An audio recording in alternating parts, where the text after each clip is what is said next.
আসসালামু আলাইকুম প্রিয় চাকরি প্রত্যাশী ভাইয়েরা। চাকরি পরীক্ষার একটি গুরুত্বপূর্ণ অংশ হচ্ছে শব্দ। এই শব্দ অংশ থেকে প্রতিবারই প্রশ্ন এসে থাকে। তো শব্দকে মূলত তিনটি দৃষ্টিকোণ থেকে তিনভাবে ভাগ করা যায়। প্রথমত গঠন অনুসারে, এবং দ্বিতীয়ত অর্থ অনুসারে, এবং তৃতীয়ত উৎস অনুসারে। গঠন অনুসারে শব্দ হচ্ছে দুই প্রকার, মৌলিক এবং সাধিত।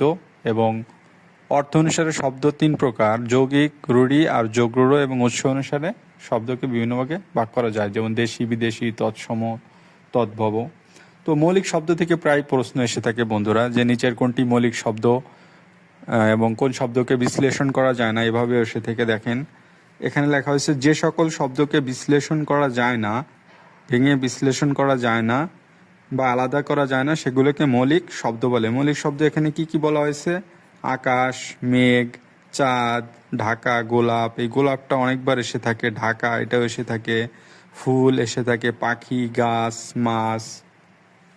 তার পরবর্তীতে আছে তিন, কলম। এই কলমটা বারবার এসে থাকে, মা, নাক, মুখ, হাত, কালো, লাল। এই শব্দ প্রত্যেকটা প্রশ্নই বারবার এসেছে যে নিচের কোনটি মৌলিক শব্দ, কোন শব্দকে বিশ্লেষণ করা যায় না, নিচের কোনটি মৌলিক শব্দ, এরকম বারবার এসে থাকে। তো বন্ধুরা, আপনারা যদি এই শব্দগুলো মনে রাখতে পারেন, তাহলে ইনশাল্লাহ এখান থেকে প্রশ্ন আসলে পারবেন।